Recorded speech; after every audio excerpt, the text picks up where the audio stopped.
Well, it's a pleasure to be here at emlyon. My name is Kamal Munir, and I'm an associate professor of strategy and policy at the University of Cambridge, the Judge Business School. And a lot of my work is concerned with social stability and change. So when there is change in society, how does it come about? When there isn't change, why doesn't it come about when you're expecting change to be there? So what is it that holds things back, and what is it that actually facilitates this process of change? And so I teach strategy, organization theory, and these days I'm also heading the Center for South Asian Studies at the University of Cambridge.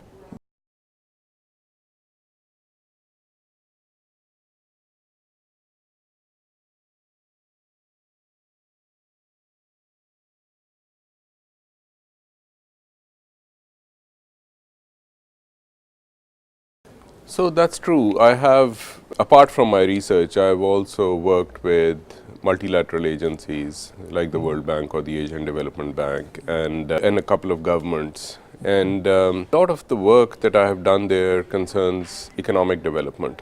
And I think the role of organizations, the role of strategy is underemphasized in the literature in economic development, because we live in an organizational world. So when countries do well, it is essentially their organizations that are doing well. So what are the kind of strategies that governments have at their disposal with which they can create national champions, regional champions, and eventually global champions? So you will see that a lot of countries are now creating sovereign wealth funds with exactly that in mind. And so something that your company, for example, from a country like Malaysia or a country like Pakistan, for example, might not be able to do on its own, with the help of the government, they can. So they can go out to a country like Italy, for example, in search of R&D resources. And the government can put together a consortium of a few organizations who can together go and buy these skills and resources and so on. So there is, one side is that. The other way of looking at it is the relevance. It really underscores, when you start working with these organizations, it underscores how relevant our own research is. Does anyone outside the Academy of Management pay attention to it? I mean, why is it that policymakers continue to go to economists for advice? Even though you in business schools or we in business schools sit at the nexus of economics, sociology, political science, and we know the inside of organizations. But could it be that we are losing the forest for the trees?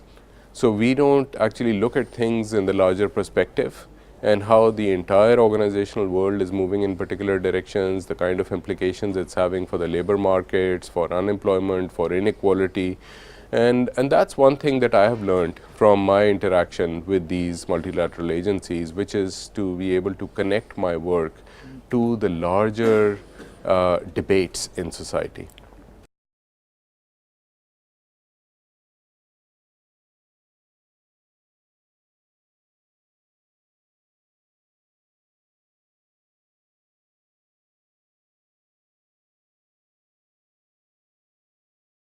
So today I'm going to talk about how the ascetic anti-consumption movement of around yoga turned into a 60 or now an $80 billion market.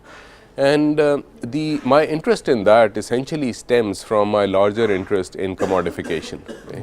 Now in the digital age, it's common to talk about commoditization because there are lots of products that are becoming commodities because somebody comes up with a different business model, starts giving that product away for free.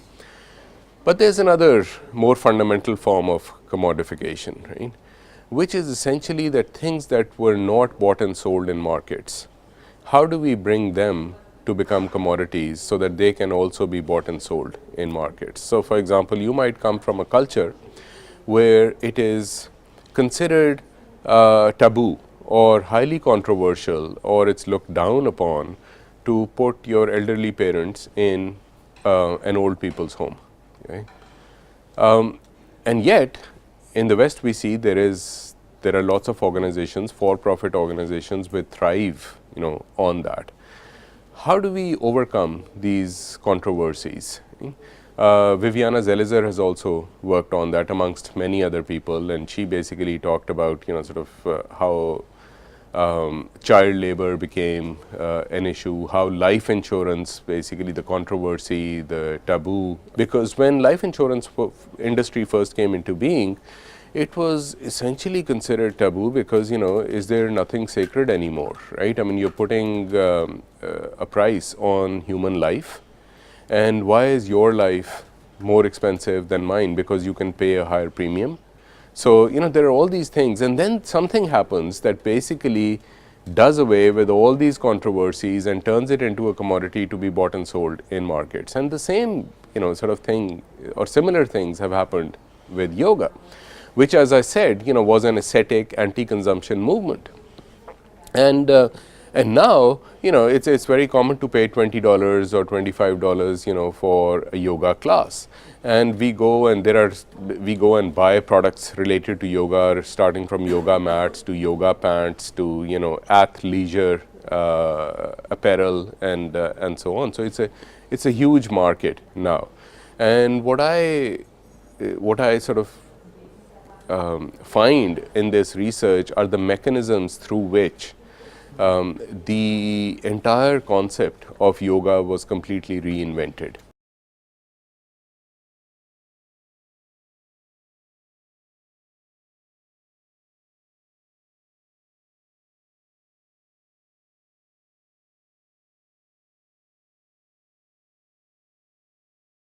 I mean, we are sitting in France, right? I mean, so a lot of what we know about power basically came from here.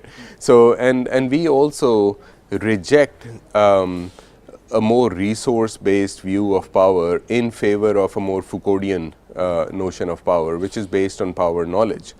And in that, you don't have to have visible resources in order to control somebody's actions.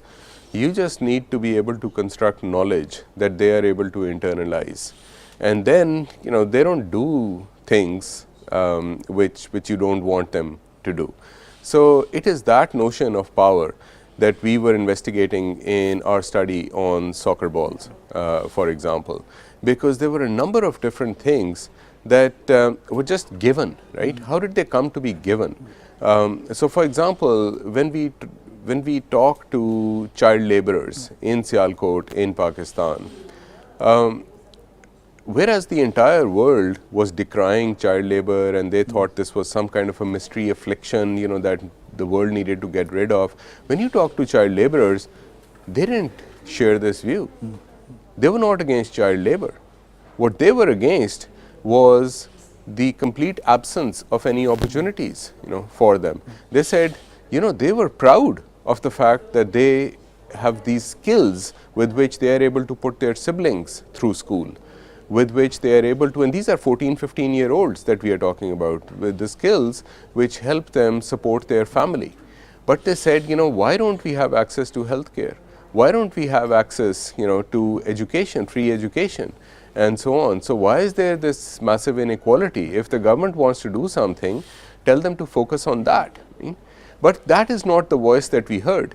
In all the movement that basically arose around the notion of child labor, which was celebrated, in Geneva and in other capitals of the world, in Washington DC, that we have gotten rid of child labor. So why is it that certain issues are presented in particular light and not in others, right? And that is where power is operating. So that's the power that I am concerned with. And that kind of power, that invisible power, manifests itself in so many different ways in organizations, right? So the gender-based hierarchies, gender-based inequality has a lot of power operating in it.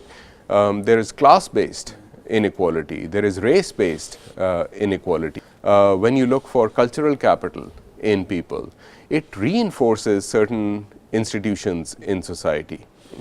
And very subtly, without even sort of realizing that, we are able to perpetuate inequalities in society. So the kind of power that operates, right, which leads to that perpetuation, that maintenance, that creation of inequalities. That's the kind of power that we are interested in.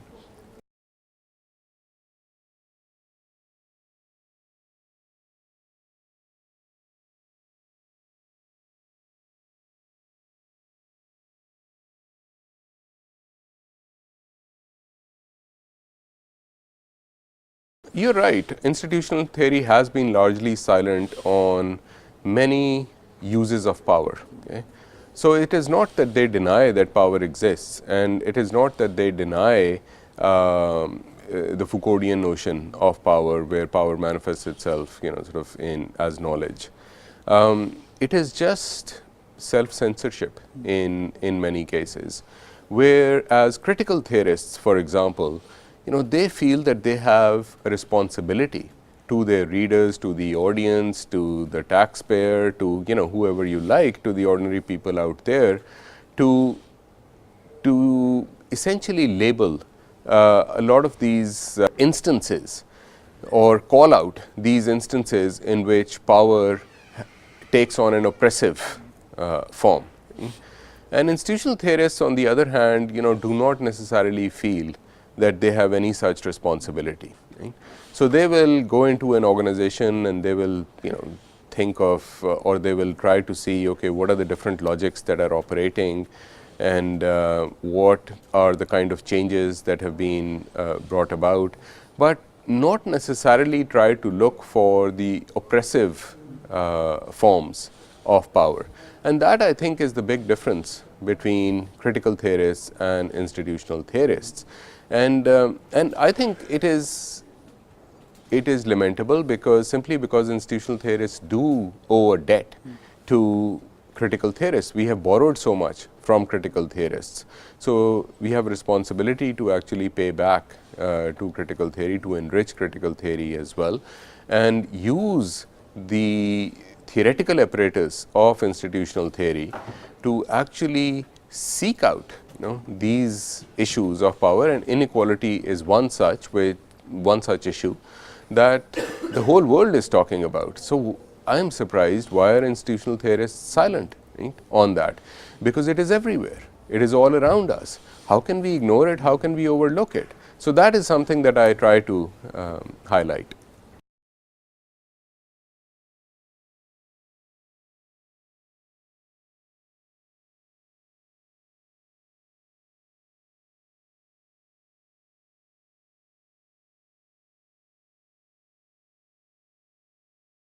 So, I think any kind of change is essentially brought about through movements. Okay?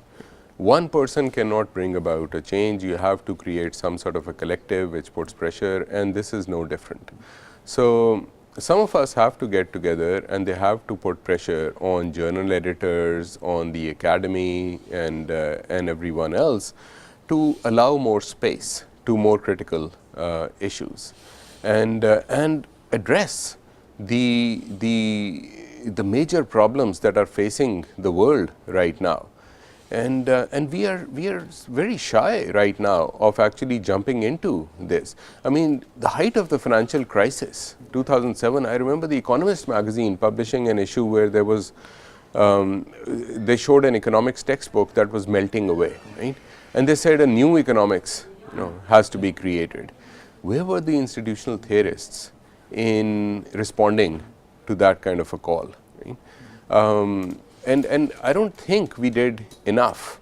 So, we are not responding to things that are happening around us. Right? And it is in responding to those things that I think we will become a more relevant and a more critical and a more useful theoretical framework.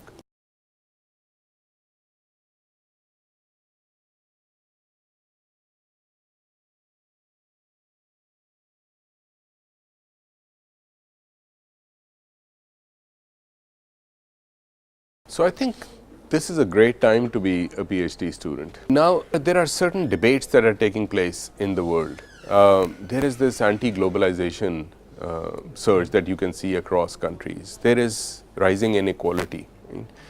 There is a great opportunity to connect what we are doing to these bigger debates that are taking place, and do something that maybe micro. So you may be studying, an organization, but try to connect it with these larger debates.